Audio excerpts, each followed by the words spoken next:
झारखंड में विधानसभा चुनाव कराने को लेकर निर्वाचन आयोग ने कमर कस ली है। मुख्य निर्वाचन आयुक्त राजीव कुमार के नेतृत्व में आयोग की टीम ने सूबे में सभी प्रवर्तन एजेंसियों के साथ बैठक करके चुनाव तैयारियों की समीक्षा की है। आयोग ने साफ कर दिया है कि निष्पक्ष चुनाव के लिए सभी दलों को समान लेवल प्लेइंग फील्ड मुहैया कराई जाएगी। चुनाव के दौरान पड़ोसी राज्यों से किसी भी तरह की गड़बड़ी ना हो, इसके लिए सीमाएं सील करने के लिए निर्देश भी अधिकारियों को जारी कर दिए गए हैं। चुनाव की तारीखों पर आयोग फैसला कब लेगा, ऐसे तमाम सवालों पर मुख्य निर्वाचन आयुक्त राजीव कुमार ने कहा कि हमने राज्य के सभी प्रवर्तन एजेंसियों के साथ बैठक की, सभी को स्पष्ट निर्देश दिए हैं कि चुनाव निष्पक्ष होना चाहिए। यही नहीं, सभी पार्टियों को समान लेवल फील्डिंग मिलनी चाहिए।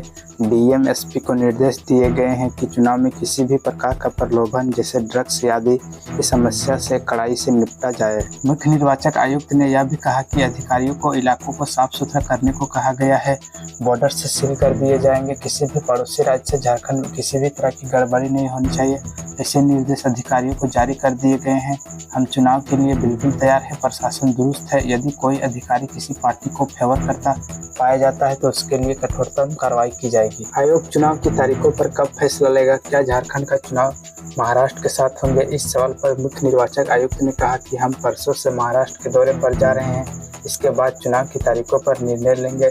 हम समय से चुनाव कराएंगे। कुछ पार्टियों ने मांग की कि पोलिंग बूथों पर 100% सीसीटीवी कैमरों का बंदोबस्त किया जाना चाहिए। हमने इस मांग को मान लिया है।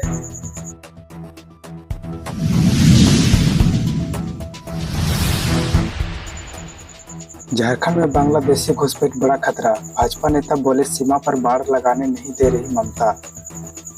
शुभेंदु अधिकारी ने चेतावनी देते हुए कहा कि अगर झारखंड में विपक्षी गठबंधन इंडिया सत्ता पर लौटता है तो राष्ट्रवाद, हिंदू संस्कृति, आदिवासी और राज्य के मूल निवासियों के लिए खतरा पैदा हो जाएगा। भारतीय जनता पार्टी नेता और पश्चिम बंगाल के नेता प्रतिपक्ष शुभेंदु अधिकारी ने बांग्लादेशी घुसपैठियों को झारखंड के लिए बड़ा खतरा बताया है।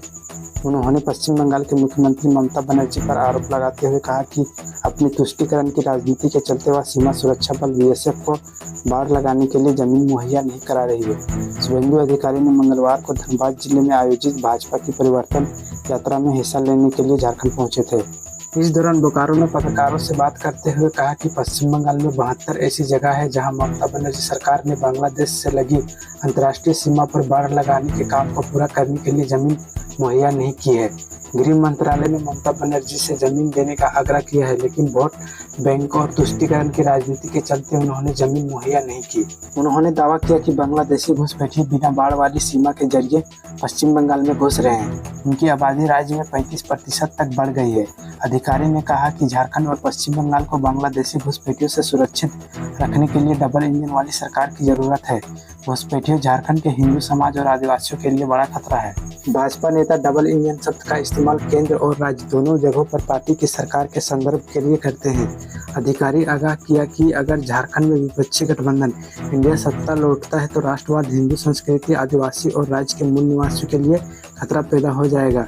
उन्होंने दावा किया कि झारखंड के लोग राज्य के विकास के लिए भाजपा को वोट देंगे।